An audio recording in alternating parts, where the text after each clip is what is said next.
Welcome to the Cosmic Prayer. I'm very, very grateful and humbled and excited to be here today, sharing the idea of prayer, spiritual mind treatment, affirmative prayer, this dynamic practice that has the ability to truly change the way we live our lives and we experience life. And each week I invite on a very amazing guest, a super guest who comes on to share their idea of prayer and how prayer has affected their lives or determined their lives and how they may be teaching prayer in the world. And today I'm feeling very, very blessed to be here with a wonderful teacher and leader and Dr. Reverend and guide, and somebody who I have been woven in with in the teachings as she has taught me in the classes at Florida campus in ministerial education. So Reverend Dr. Peggy Hostetler is here to share her idea of prayer. She has just, I don't want to use that word retired. She's just kind of moving into a different phase of her beingness as a reverend from Florida campus, not Florida campus, from Greater Florida Center for Spiritual Living, after being there and really bringing that center to a place where it is filled with joy and light and love. And so as she moves into the next, she's still teaching at Florida campus on the faculty there, teaching diversity and inclusivity and pastoral care and incredible classes that I know move people like me in this education into understanding these practices even more and how we can apply them into daily life. So I'm really feeling just so thrilled and overjoyed to bring in Dr. Peggy now into the stream and welcome to the Cosmic Prayer today. Thank you so much for being here. Thank you, Laura, for inviting me. This is such a privilege to be on Cosmic Prayer with you. Well, it's about time. I was calling you in and just feeling really, really interested in your personal journey of prayer, not only prayer, how prayer has affected your life, how you use prayer, and also how maybe your life has changed or transformed because of spiritual mind treatment and these practices and tools that we use. So I'd just be really interested to start with, how you first discovered spiritual mind treatment. That's a wonderful question. Prayer has been an important part of my life going as far back as I can remember. I was not raised in the teaching of the science of mind. I did not know what spiritual mind treatment was till well along in life, but I did have the sense as I grew up that prayer worked. And the examples that were put forth and my practical application of it was part of my growing up. And so when I discovered, because of a shared interest, this teaching in 1970, that was the first I ever came to one of our centers in Fort Lauderdale, Florida. And it was through a coworker that I learned about it. She was in the computer programming field, as was I at that time. We did not share a room at work, but we were the only women programmers in this company, and so we'd eat lunch together. And so one Monday, when she said to me, "You know, my roommate here at work has just come from a fundamentalist church the day before, and it sounds like his church is good at teaching you how to die and talk about heaven a lot." She said, "But the center that I go teaches you how to live." And so I had to go and find out what that was. And as I did discover that it was for me, she didn't even have to take me. I went without her to the very first time at the center. It was all about affirming a positive experience of life and opening the doorway to expanding what's possible in our experience of life. And it was based on solid principles of our connection with the divine that creates everything. And so as I came to understand spiritual mind treatment, it made so much sense to me. Here was I, a computer programmer who works with logic all the time, a math degree in college. My left brain had to be engaged. It couldn't just be blind faith that I was using when I prayed. And here was a methodology, Yes. the principles in ways that not only could be used to get results in manifestation, but also ways that we could teach others how to do that. And to me, that was a wonderful drawing into this philosophy. Oh my word. And the piece that I'm also hearing that I hear a lot is a friend introduced me, or a friend nudged me, a friend said, "Come on, I want to show you or take you to this very special experience."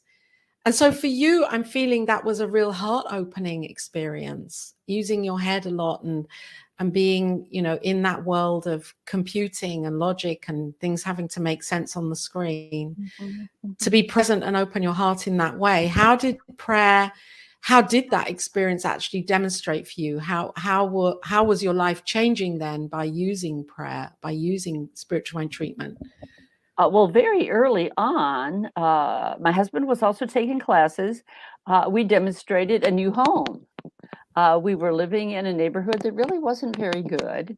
We didn't know if we could get the money out of the house that we had purchased. There were new homes being built in another area in the county that we really wanted to live.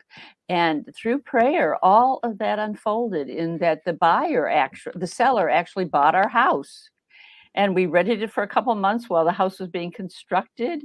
And we moved our family into a brand new house. And I feel that's directly the result of our practicing these principles and using affirmative and scientific prayer called spiritual mind treatment.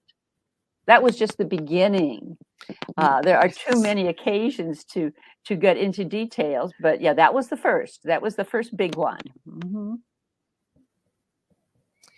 And how was it changing you? Well, that's been a forever since unfoldment, because predicated on spiritual mind treatment is this idea that the God force that creates and sustains the whole universe is not out there somewhere creating, and I'm just a creation of that, but that life force creates and then becomes that which it creates. And so you, Laura, and me, Peggy, are not just creations of the divine. We are the divine in expression. And I don't know how you can get more empowered than that. So what led you then did you carry on going to the center and taking classes and becoming immersing it as a part of your way of being, learning more about this teaching and how it can really work? What was your call then to practitioner? Yes, it unfolded over many years, because I'm talking about, it was 1970 that I was first introduced to the teaching, and our house was ready and we moved in 1976. But by doing that, we moved far from the center. And so, no, I did not take a lot of classes at that time, but I did in Ah, intervening years since then. I was active in a fledgling center very near where I lived. And it was such a small center, it did not have classes. And my kids by that time needed a Sunday school that was in this teaching. And so, even instead of attending the Sunday service, I was teaching the kids these principles using the curriculum for the children in the movement. And so I was learning the teaching at an elementary school level as I was teaching it to my children and studying on my own. I wasn't taking classes, but I was reading yes. Thomas Troward. I was reading Ernest Holmes. I was discovering Nona Brooks. You know, all the great ones that come to mind of those who've had classes in this in Centers for Spiritual Living and Science of Mind. Those names are probably familiar to them. And I was studying on my own. But then in 1985, I moved to Central Florida and was near enough the Orlando Center to attend, and that's when I started taking classes in 1986. And then I went straight through to ministerial school and became a minister in 1995, and have been a minister ever since Wow. in our movement. Yes. And all along the way, the teaching was the foundation for my life, the life of my family, the life of my children. They were raised with teaching, and demonstration after demonstration came. And it was in all areas. It was in health and wholeness. Yes. I did have a debilitating disease in the late 1980s, and this teaching is the reason I'm still alive today to do the work that I've done since then. And spiritual mind treatment by myself and by my minister at that time, I'm sure made all the difference. So I would just encourage Gosh. everyone to know that this teaching and the philosophy and spiritual mind treatment applies to every area of life. There's absolutely no area in which God is Absolutely. not a partner with us, a senior partner with us, as we allow the teaching to be used. And I think one of the things I love the most about spiritual mind treatment is that it does give us a formula, a scientific formula to follow. Picture yourself in a fearful situation. And when we're in fear, it's hard to have faith. It's sometimes even difficult to pray for ourselves when it's really out there and a challenge in our face. And yet, as we put these principles and follow the steps of treatment as have been defined, we do engage our logical mind to take us from a place of fear to a place of certainty and faith. How amazing is that? That is, I just love the way that you've said that we engage our logical mind. So we're using our mind, our logical mind as well, to steer the process, knowing that this is happening in a way that feels logical, and yet it's not really logical because we're taking that leap into the unseen and the unknown. Right. So There is a leap what? of faith that's necessary, but you get farther Yes, along the path before you have to jump. yes, that's true. Yeah, yeah. So may I Yeah, talk there about is a the leap of steps? faith. Yeah, may I talk about the steps of treatment, or has that been done so I often? was absolutely going to invite you to talk about the steps and what is actually happening as we do this, as we take part in this practice. What is happening and what are these steps? Okay. So let's say that you have a problem before you and you don't know where to turn, or you have a dream of your heart that seems to be blocked in some way and not coming forth easily in your experience. The first thing to do is to define what it is you'd pray for. Sometimes we can say, well, I don't want this, and I don't want this, and I don't want this, but we don't know what we want. So we need to get to the place where we know what it is that we desire, and we know that we can get it. And so for us to know that, for example, let's say we have a health challenge. That's an easy one to talk about. And really a foundation of all of our teaching was over health issues in the 1800s Yes. and early 1900s. So let's say that there's a health challenge before us, and we simply are praying for healing, for wholeness to show itself again in our life. So that's what we would be praying for. That would be the purpose of our spiritual mind treatment, was perfect health, for wholeness, for the joy that that brings in our lives. So we set that before us. Okay, I'm going to pray for health. And that's the purpose of our spiritual mind treatment. So then we do the 5 steps. And the first step is recognition. Now, this is something that is believed by every religion in the world, that God is everywhere present, the omnipresence of the divine. Everyone, no matter what the faith tradition is, if there's a deity at all in it, it's that God is everywhere present. And so we put that in our mind. And let's think about it a minute. If we're experiencing a challenge, there's the strong possibility that we don't believe that God is there in that challenge. So let's turn our attention away from the challenge and put our attention on the divinity of God, the allness of God, that which creates and sustains the whole universe, that which sustains ourselves as physical beings, that which created our world and the beauty that we see everywhere, how unlimited that is, how whole it is. There's wholeness to the universe. There's no illness in the universe. There's no disability to the universe. It is whole, perfect, and complete. And so that first step is to turn our attention and our verbiage within our own thoughts, or what we're writing down if we're writing the treatment, to that divinity, that creative force that creates the cosmos. And here we are with cosmic prayer. So we put our attention on that which creates the cosmos and has forever done and will forever in the future. This wonderful way that God creates. And since we're praying about wholeness and health, let's put our attention on the truth that God is wholeness, that's the truth of being, that God is whole, perfect, and complete, and really convince ourselves of that, as I'm trying to do in my words right now. And that's that first step of spiritual mind treatment. Okay, it's great to know that God is everywhere present in all of everything and creates and sustains everything. But now let's put our attention on where we are in that prayer. And that's the second step of treatment, which is unification. So all those qualities of the divine, since it's everywhere present, must also be where I am. It must be where the person for whom I'm praying is.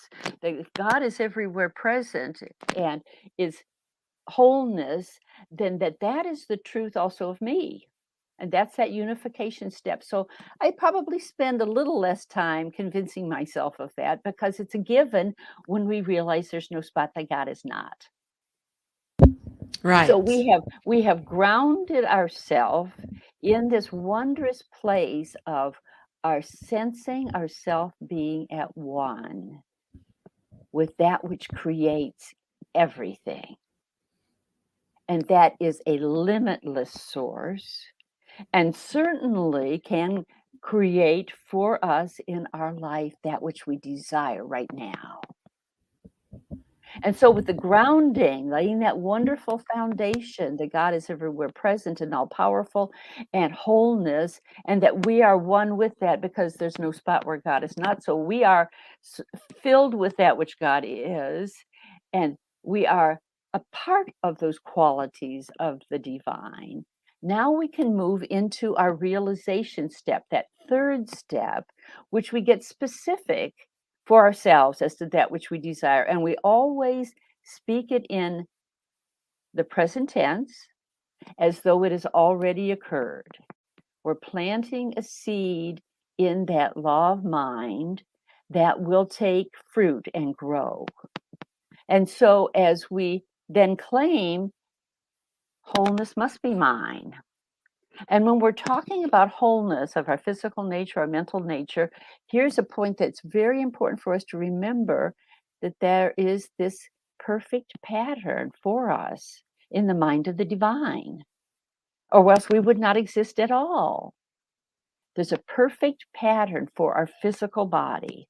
And we can think back to our infancy as we were created in our mom's womb, that our fingers and toes and eyes and ears and all the organs of our body and our skin and our hair were all created because there was a divine and perfect pattern. And that showed up as our genes and chromosomes in that one cell from which we came physically. But it's because there was a divine idea behind that, which is whole, perfect, and complete, which is the perfect pattern for us individually and collectively. And so we can, in this moment of realization, recognize that that's the truth about us. And that there's nothing other than our thought or something that we have bought into that has overlaid that perfection, which was a thing of thought. And now we're planting new seeds of thought that can erase those erroneous things of thought and open ourselves for the transformation of healing. Now, those are the first 3 steps of treatment. And if we've done them really well, we're ready to do the last 2 steps with great ease. The 4th step is Thanksgiving. And so we give thanks that this is so. We give thanks for the divine and perfect pattern at the center of our being. We give thanks for the divinity that flows through us as God in expression, because God's everywhere present. And so then it's easy. It was kind of like when you know someone's going to give you a gift, you might, even before you receive the gift, thank them for it. So, Laura, if you said to me, I'm going to invite you to come onto my program, I was thanking you before we ever did this, wasn't I? Because it is a privilege to be on your Cosmic Prayer program. So and in my thanksgiving of you for that, I'm accepting the fact that you've invited me and that I'm going to do that and be on your show. And this is what we do with that 4th step of treatment. We give thanks for it in the present tense as if it's already done. Now, it's important for us to know that we're not making anything happen. When we pray, we're simply changing our thinking about something. Remember back there on the first step, it's God. It's the spiritual source of everything that creates everything.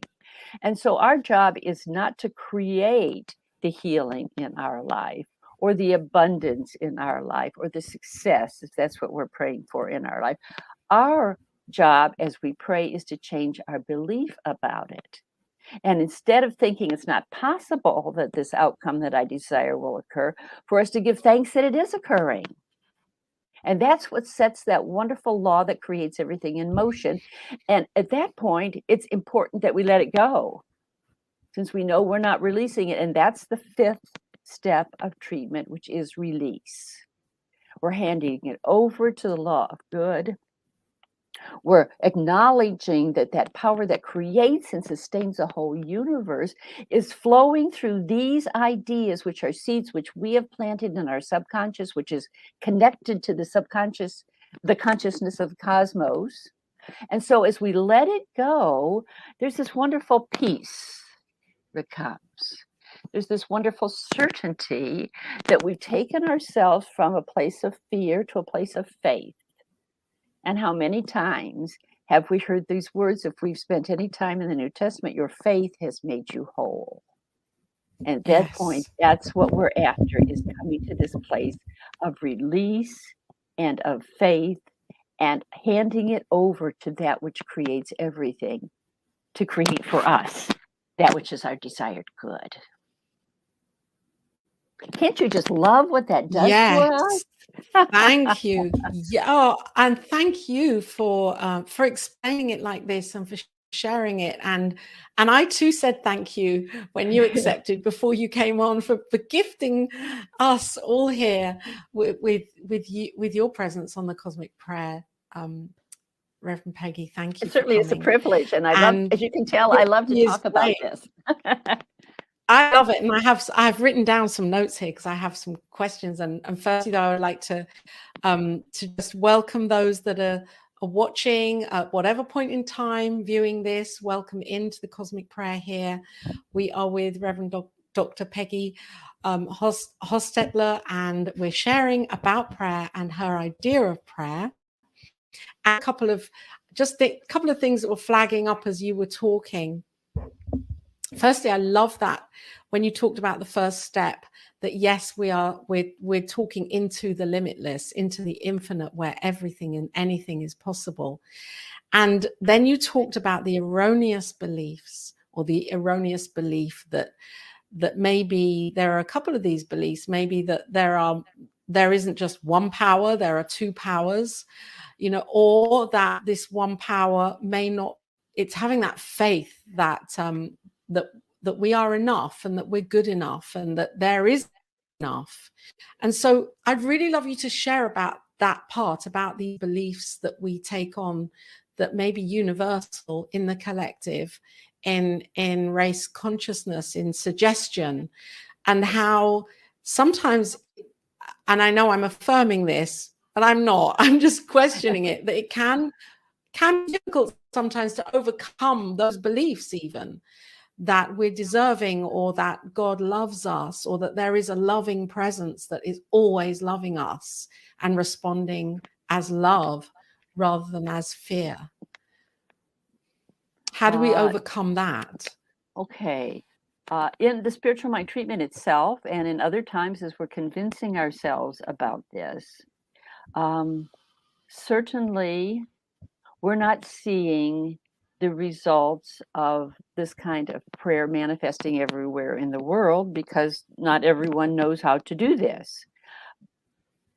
We're always creating. Our thought is creative. And the idea is, as a small child, we were little scientists gathering all this information as to what life is like. And we're listening to our parents, we're listening to our teachers, those that speak with authority. Yes, we believe that.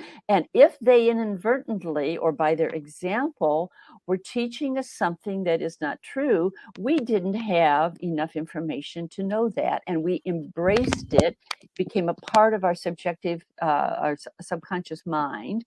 Some examples might be, perhaps in our family, it seems that whenever anyone gets to be a certain age, they have certain challenges physically. And so we think, well, that's an inherited thing. And when I get to be that age, I can expect to have that particular health challenge as well.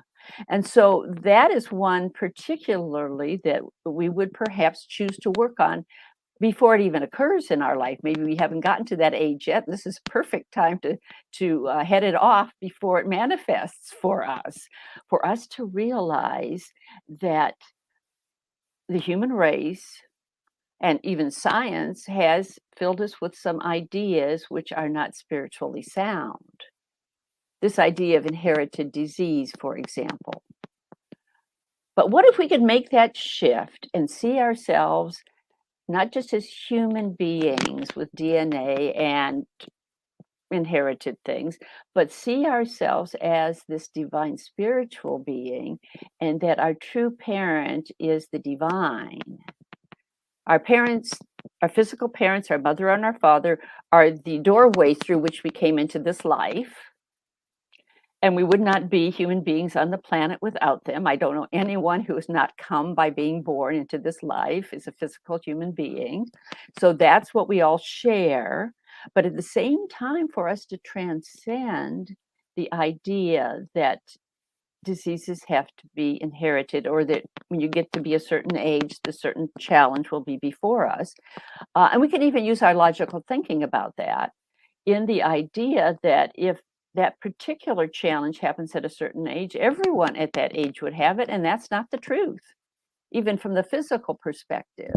But this idea of the perfect pattern for us, which is a spiritual idea that's behind even the genes and chromosomes that have created our body and attracted certain materials to us, so we've got fingers and toes and so forth, for us to see and make that shift, from our physical parentage and all that was been taught in this physical realm to our spiritual parentage, which is whole, perfect, and complete, which is peace, which is joy, which is divine activity, which is success, which is abundance and plenty. All those divine qualities are our true spiritual inheritance. And so for us to make that shift from the physical thinking of facts to the spiritual knowing of truth plants new seeds for us as we are ready to accept those truths. Did that answer your question?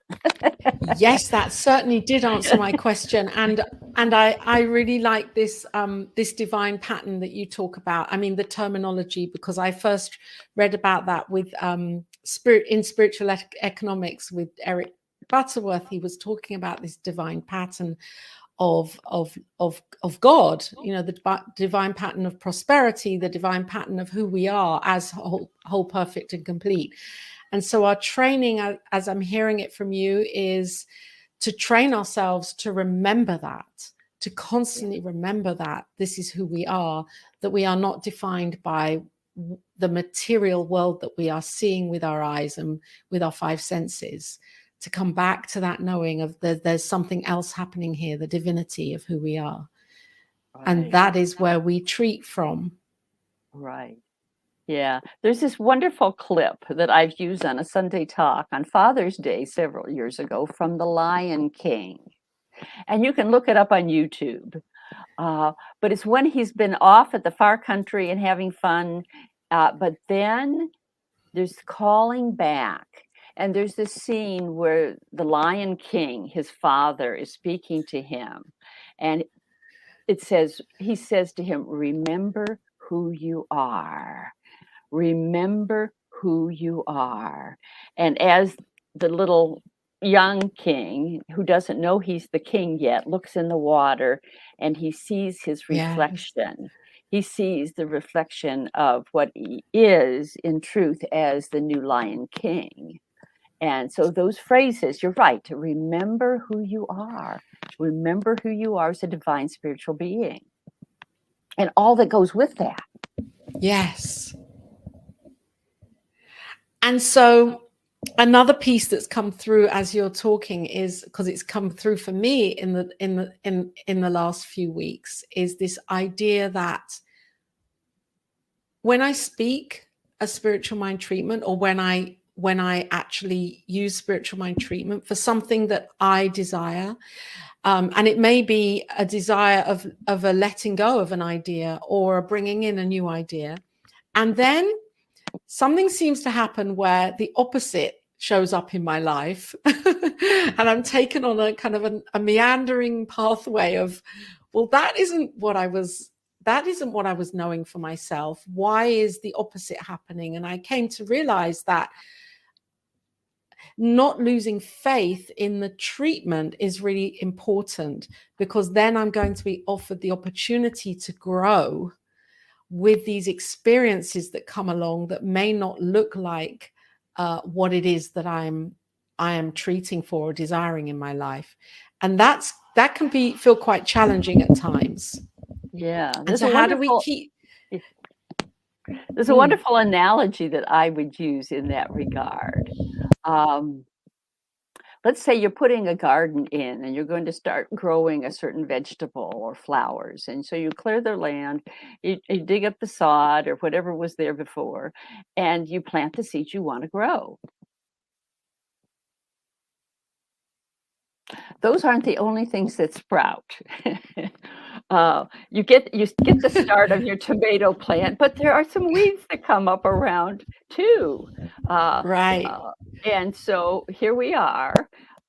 We could let those weeds grow and choke out the tomato plant that we are choosing to plant, or we could weed them and gently pull them out and throw them away.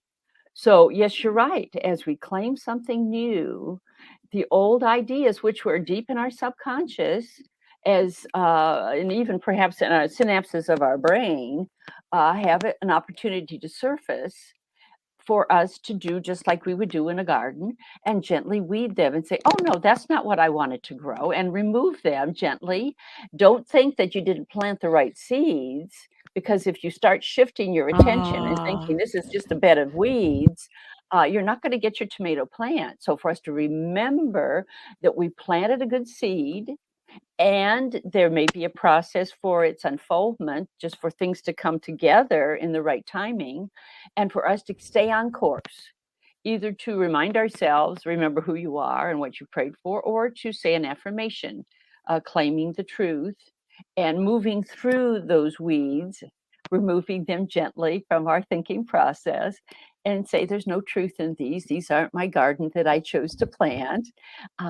And over a period of time, you will find in this particular area of our life, as we focused on it, that which for which we are praying is what takes a dominant thought pattern in our thinking, and it manifests. yes. And it's not only our thoughts and the dominant thoughts that come into our experience, it's the dominant prayers as well, of course, because we're speaking the word and we're planting those seeds, and that's even more powerful that because we're knowing the truth in that moment. Yes, So do we repeat the prayer? we can. I would be surprised Yes. if it's exactly the same words. If you wrote it down, Yeah. uh, I would read through it and see what little tweaks you want to change as time goes by, because there will be some new revelations brought to your consciousness about it as it unfolds. There also are opportunities for a shift in the desired good to take place. I would say that with each utterance of the prayer, uh, becomes a part of a very larger spiritual mind treatment, which proceeds over a period of time. So there's no danger in saying the prayer Yes. again, just as there's no danger in doing affirmations about it along the way. Yes. What we're after is changing our thinking so that our life will change. Yes. And creating a container within our hearts and in our minds where we know we are holding that space in with gratitude and expectation for it to occur and to appear, however long it takes. Right. Yes. No one says Yeah. it's overnight. Yes. You wouldn't expect your Yes. tomato plant to give fruit overnight, would you, if you plant the seed? Yeah.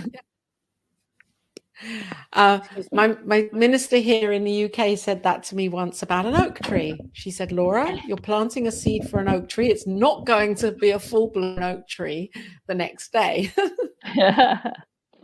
It's going to take some Yeah. time. Yeah. One of the wonderful So, things about treatment, though, is that as we treat for individual instances, we are changing our consciousness about that aspect of our life. And it isn't yes, just the particular outcome of this treatment that's the largest gift of spiritual mind treatment. It's shifting our consciousness about that. For example, if we're praying for health and we have a particular challenge right now, it isn't just that we're treating ourselves to be healed of that physical challenge or health situation.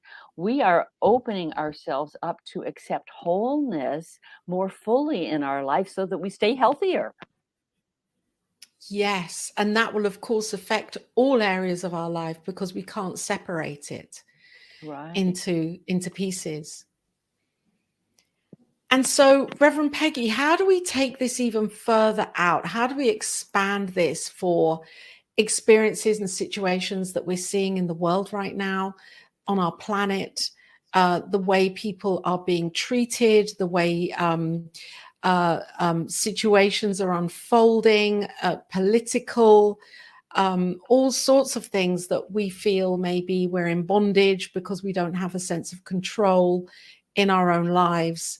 How do we take this practice and expand it out for the greater good of all? Okay. As we pray for ourselves, we're praying for everyone that's in alignment with our thinking, you know. I love the concept that if I've healed myself of something, there's myriad number of other people who might have been healed just because I prayed for myself. We share one mind. And so as we bring Yeah. peace into our personal lives, we are also planting seeds of peace in the collective unconscious of the world.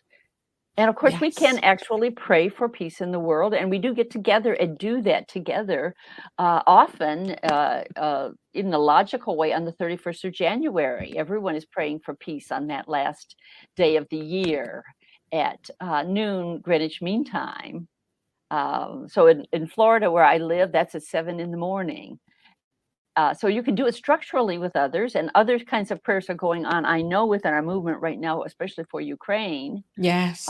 And we can do it all the time. You know, this idea of praying without ceasing. What is it I would like to plant seeds of truth about in my day to day that will bless the world? This wonderful idea that this world that works for everyone is the vision of Centers for Spiritual Living, the final statement of our global vision statement, and that we can individually see ourselves kind of as um, radio transmission stations, transmitting love and peace and joy to the world as we pray, as we affirm those truths, not just for ourselves, but for everyone, because we do share this one mind, this collective unconscious, and we're pouring good stuff in. And as we do, the old falls away. And even if we're not seeing the progress yet, for us to know that our individual prayer work is important toward that goal. Yes. And so this is coming back to this knowing of who we are, and not only just knowing who we are, knowing how powerful we are as individualized expressions of the divine, the power that we have to be able to make changes and transformations in our own consciousness that ultimately affect everything in our individual worlds. Right. And for us to remember who everyone else really is too. Yes. You know, it's easy to look at Yes. some of the personalities that the news talks about and see something less than the divine. And yet, our seeing the divine in them can only be of a positive result, even if we're not seeing it soon. The more we see the divine in everyone and in everything, the more we open to the divine expressing through us as an individual. If there's anybody that we see out there and we don't see them as divine, we're defining ourselves Denying. as less than. Yeah, we're denying it in Yes. ourselves as well. And so that's an important piece of this understanding to bring to mind, is that the work that we do is earth changing. We are changing our own life as we pray, and we can expect those, and we can build on that, you know, to pray about something easy, knowing that we're building our spiritual muscles, to pray for the things that seem to be more difficult is good conscious use. You know, it's like practicing a new instrument that you've never played before. The more you practice it, the better you get at it. And the same is true with prayer. Yes, and that's not only people that are in public figures that we might have challenges with accepting who they are. It's people in our own lives. Right. To People we remember come who across they are. daily.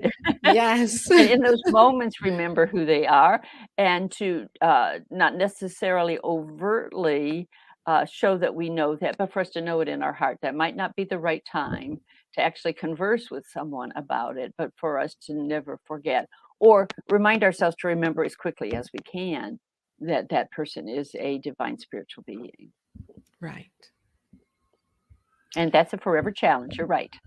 That is a forever challenging piece, a forever piece that's filled with opportunity. Yes, that's right. And for us Yes. to see all of that as lab work on our applying the spiritual truths to our Oh, lives. yes. Uh, I, because I we can do love the that reading and expression. studying. We can do the reading and studying all we want. And I do recommend that, to take classes and to read the books and to attend either online or in person Sunday services or other places where you can have someone teach you.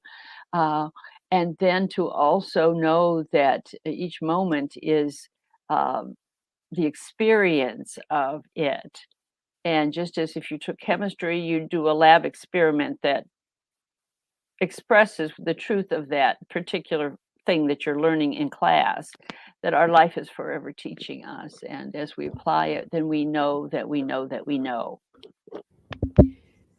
And thank you for using that word lab and experiment, because I think that gives us permission to try different things and do it in different ways and find the way that feels right, and make a kind of keep a notebook of this with our Oh, prayers, yes.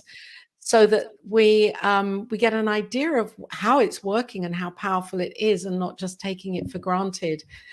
Because demonstrations happen even when we're not realizing they happen. Things I may have, called in a year ago, and oh, they're appearing now. And I may have forgotten that, yes, I was treating for that 9 months ago or a year ago or 6 months ago. Right. And And that's not to true be when we pray for surprised. others. That happens when we pray for Yeah. others too. Someone might ask for prayer, and when we're done, we feel complete. And so when they tell us about the healing later, we might have even forgotten we prayed for that because we saw their wholeness. Yes. Yes.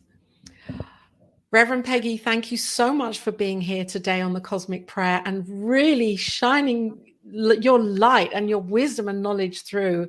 I know I could talk with you for hours about this. I would love to, and I'd love you to come back onto the Cosmic Prayer another time to talk again, because I think this is an expanding topic, and the more that we talk about it, the more we realize more. I realize more about myself and my prayer life, and how I can expand it and change it and transform it. And I want to thank you for being here and sharing here today on the Cosmic Prayer. Well, thank you It's for so asking great. me. It's been such a privilege, Laura. Bless you. Oh, that's a two-way thing, definitely, Reverend Peggy. And I wonder if anybody wanted to get in touch with you or connect with you. Are you counseling at the moment? Do you hold counseling sessions or prayer practitioner sessions, assisting people, or is that something that you're not doing at if anyone wants to connect with you, is there a way to, or They certainly maybe can that's not email me. something that you're offering at the moment?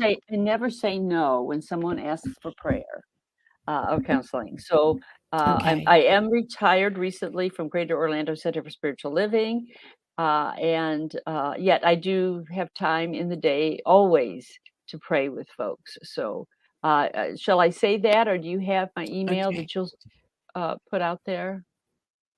That's fine. Or if anybody wants to connect with you, can they do so through the Florida Center for Spiritual Living, Greater Florida Center for Spiritual Living? Can they connect with you through there? Most likely they should come to me directly since I am retired from that center now. Okay. So I can put your email here. Yes, thank you. Yes. Which is Rev Peggy email. H. Yes. Yeah, Rev Peggy H, REV Yes. PEGGYH at yahoo.com. Yes. Great.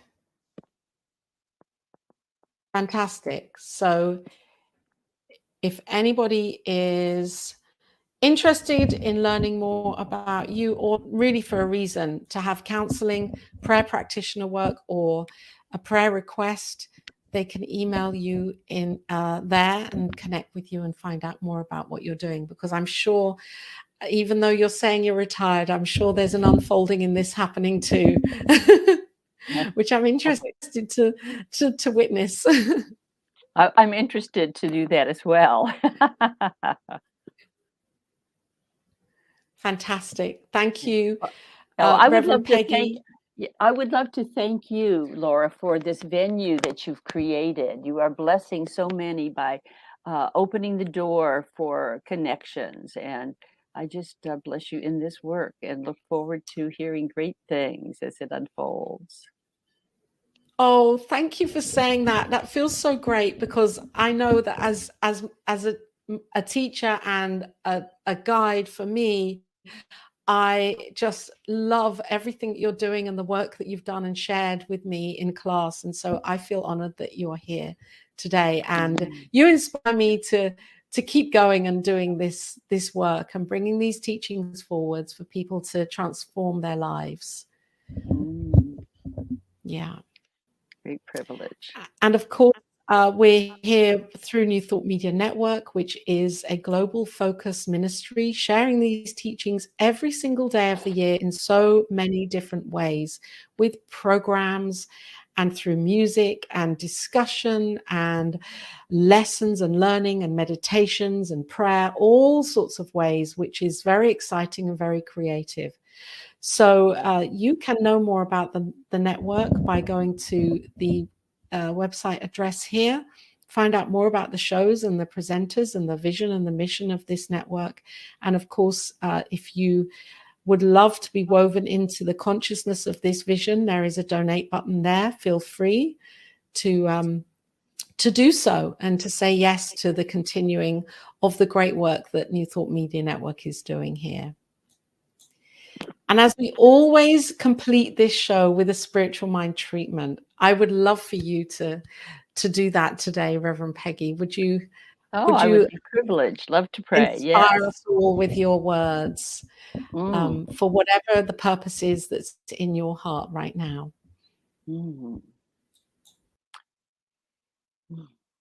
So I invite us to turn within, to recognize the allness of the divine, ever present, creating always throughout the cosmos, here on planet Earth, in our lives and the lives of this world, knowing the power that spirit is, and the love and the peace and the joy, the divine activity, the harmony, the wholeness. Knowing that God is everywhere present, always, and knowing that right where I am, right where the listeners are in this moment, God is. And that all of those qualities of the divine are available simply by claiming them, by knowing the truth of who we are, for us to remember who we are as God in expression. And for us to know that as we are God in expression, we have available to us that wondrous law that creates and sustains everything. And that we can direct that law by our beliefs, by our acceptance, by the certainty of knowing the truth of who we are. And so in this moment, for whatever reason anyone would choose to pray, I know that Spirit is behind the highest and best unfoldment of that good in their lives. That which calls forth as a need, as desired good, a healing, a healed relationship, whatever challenge there is before each one of us, let us know that those qualities of the divine are the truth of that situation. And that we don't have to wait to know the truth. We can know it in this present moment, that God is all there is and everywhere present, and all those qualities flow through this prayer in this moment. I give thanks knowing that that desired outcome already exists in the mind of the divine. That very same power that creates and sustains the whole universe flows through these ideas, bringing them forth into manifestation in wondrous ways.